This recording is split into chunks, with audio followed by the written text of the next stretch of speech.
Uma vez fizeram uma pergunta para aquele apresentador Chacrinha, não sei se o senhor conhece. Achei muito interessante. E perguntaram para ele qual era o segredo do sucesso dele. Porque ele foi um revolucionário, né? Ele era um palhaço como apresentador. Então ele era um homem trajado de palhaço, mas trabalhava como apresentador. E deu super certo. E perguntaram para ele o segredo da felicidade, do sucesso dele. E ele respondeu assim: é só ser autêntico. E sabe que depois que você descobre a sua identidade, que é a luta do inferno, né? O inferno não quer que você descubra a sua identidade. Quer que você seja mais um de muitos. Eu tenho uma frase aí. Tem? Então depois você vai me falar. Agora, você conheceu sua identidade, ativou sua identidade, nada mais te para. Mas aí o sistema também não aceita. Entende? Então, como você está falando aí, eu sou assim, exatamente, é isso que o senhor quer. Você não precisa você precisa de um pastor Leandro, né? Não é algo que o sistema queira levantar, criar, e nem o inferno. Então seja quem o Senhor te criou para ser. Eu costumo dizer que essa é uma frase que as minhas ovelhas escutam muito. Essa semana um obreiro me mandou: como é que é aquela frase mesmo, pastor? Eu falei: eu costumo dizer que você é quem acredita ser, tem o que acredita ter e chegará onde acredita que pode chegar. Boa. Galera de casa, Boa. Quem são as ovelhas já ouviram. Eu carrego muito isso.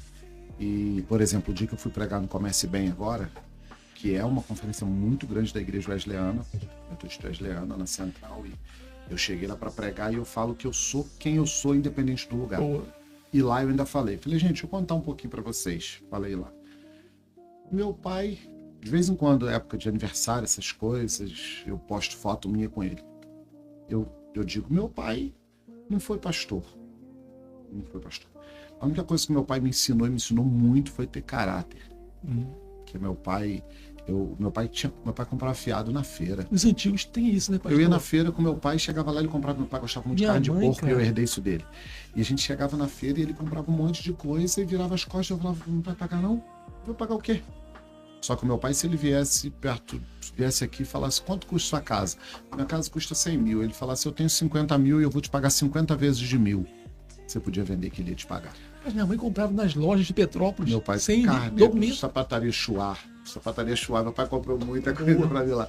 Então, assim, no bairro que a gente mora, eu moro até hoje lá, na Vila Sossego, meu pai sempre foi muito respeitado, embora bebesse muito, né? Algumas vezes eu falo, quando eu falo sobre evangelho, eu vou falar rapidinho daqui a pouco sobre isso, algumas vezes eu estava saindo para pregar, e são cenas que marcam muita gente.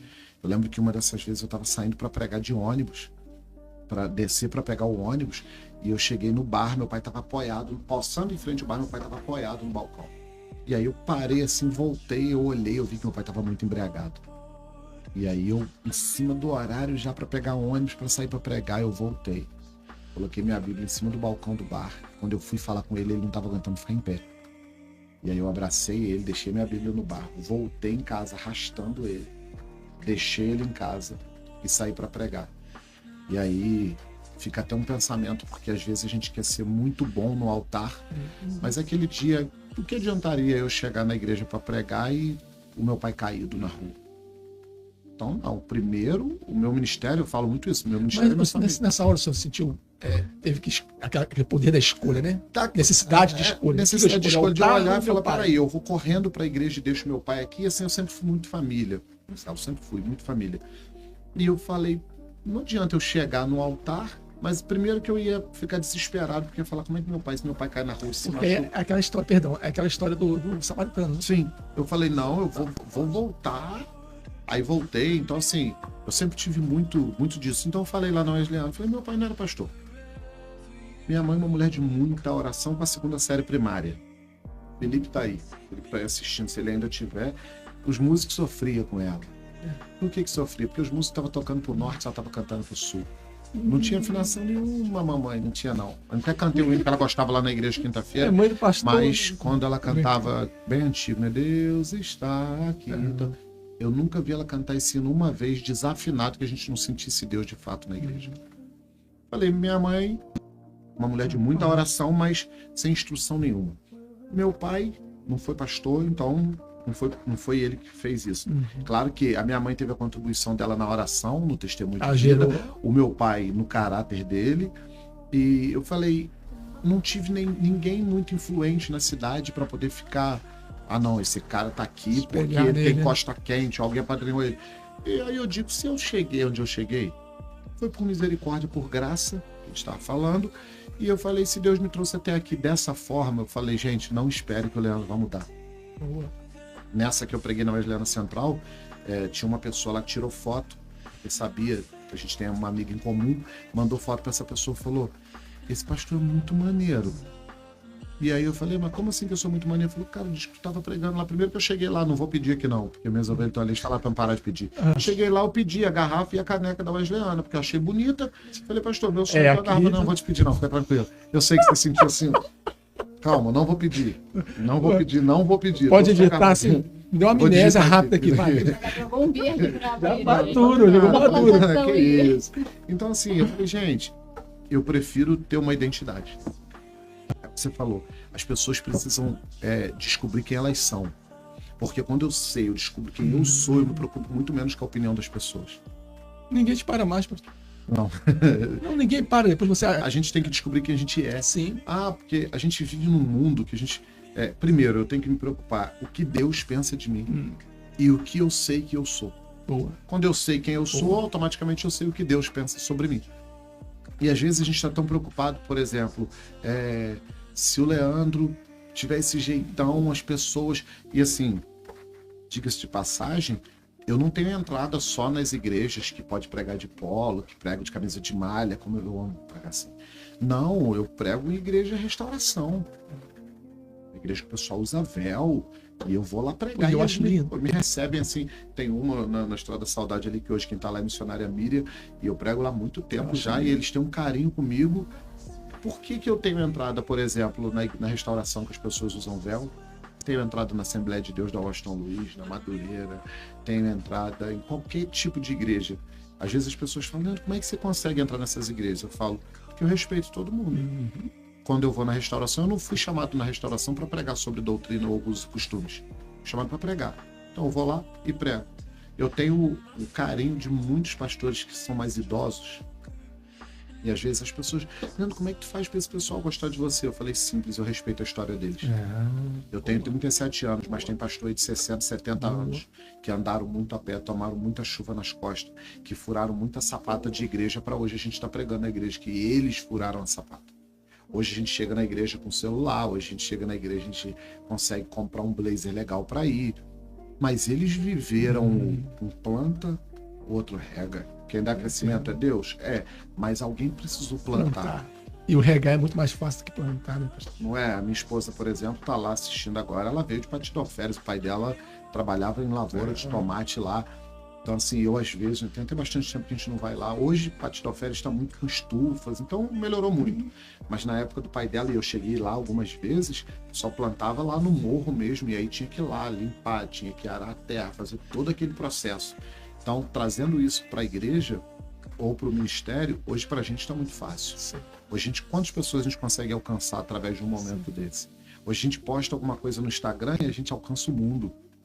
Né? Então, eu digo isso, falo, quando a gente tem uma identidade, é o que você falou, as pessoas não param a gente, porque a gente entendeu, eu entendi quem eu sou. Né? Eu tive uma oportunidade ano passado, eu sou muito fã, muito amigo hoje, né? Ele não pode ouvir falar que eu sou fã. Sou muito amigo do Joel, que é o pastor Joel da Celebrai, que tem a maior vigília do estado do Rio de Janeiro. Ainda tem? Poxa, tu sabe que eu gosto? Tem, não, a vigília dele é a maior, né? E assim, eu lembro que eu ia nas vigílias... Você já foi lá, pastor? Já. Eu ia nas vigílias do Joel, chegava na Grande Rio, na Celebrai, e eu ficava lá atrás, espremido, e eu via aquilo tão distante. Até que um amigo aqui de Petrópolis fez um culto Celebrai, me apresentou, eu falei no culto e tal. Esse ano eu fui no aniversário do Joel, ele me ligou, vai vir aqui na minha casa? Ontem nós estávamos na igreja dele, e ano passado agora, ele me convidou para dirigir uma vigília junto com ele, no John Wesley. E aí quando eu cheguei lá para dirigir a vigília, que eu peguei o microfone, vi lá, tinha umas 2.000 e poucas pessoas, que eu vi aquele povo todo, a minha mente voltou lá atrás, quando eu entrava no ônibus para ir de caravana para vigília. Só que o Leandro que ia na caravana para vigília, foi o mesmo Leandro com o microfone na mão dirigindo a vigília. Uma vigília depois, eu não fui convidado para dirigir a vigília e nem para pregar.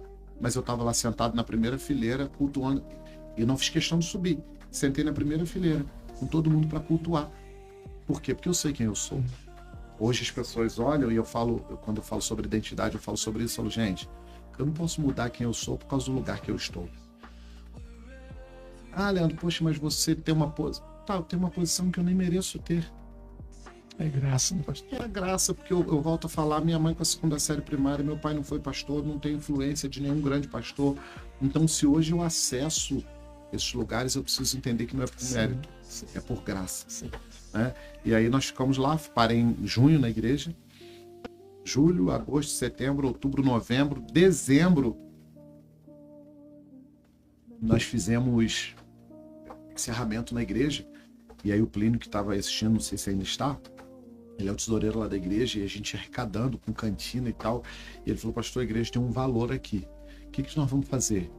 E aí ele é muito louco, ama a igreja, e ele falou assim, Yara trabalhava junto com a gente na tesouraria, chamei minha esposa, chamei uma galera, falei, pô, vamos fazer um encerramento aqui, dentro da igreja, fazer uma confraternização para os membros, porque esse dinheiro é da igreja, não é meu. Falei, o dinheiro não é meu, vamos fazer. E nós fizemos uma confraternização 100% gratuita para os membros da igreja. Mesa montada, porque a gente é chique, né? A gente gosta de ser chique. Mentira, né? Mentira mesmo. E aí buffet, churrasco, aquela coisa toda bonita, coisa de gente que... Gente grande. Gente grande, né? E assim, na minha fala nessa confraternização eu falei, olha, eu tô 1 ano aqui à frente da igreja e não adianta eu ficar falando muito, mas eu acho que o resultado que nós obtivemos dentro de 1 ano vai falar muito mais. Os frutos falam muito mais alto. 1 ano e a igreja permaneceu com a gente lá. Agora em dezembro nós ficamos 2 anos, completamos 2 anos. E aí quando eu olho para trás eu digo, nada disso é por mérito. O pastor Samir esteve aqui. Quando o Samir foi falar que queria congregar lá, eu falei com ele, o que está acontecendo? O Samir não deve estar muito bom da cabeça. Você teve a oportunidade de conversar e eu sei que a conversa de vocês é boa, porque os dois teologicamente é difícil de mexer com vocês. Eu nem arrisco. Humildade de pessoa. Vocês. Não. E eu falei isso com o Samir, eu falei, como que uma pessoa com a formação do Samir, muito bem formado, o Samir quer congregar aqui, gente. E assim, a humildade dele, a simplicidade dele, das outras pessoas, dos outros pastores. E eu tenho muito apoio da igreja, né? É óbvio que tem pessoas que têm os seus limites, são mais limitadas. Sim. Mas dentro desses 2 anos pastoreando a igreja, eu não tenho como reclamar assim, de uma falta de apoio, de alguém que falasse assim, não, pastor, eu tô aqui. Não, pastor, vamos lá, vai dar certo. Mas é uma troca, né, pastor? Sim. Se eu tenho um rebanho, mas o rebanho tem um pastor, né?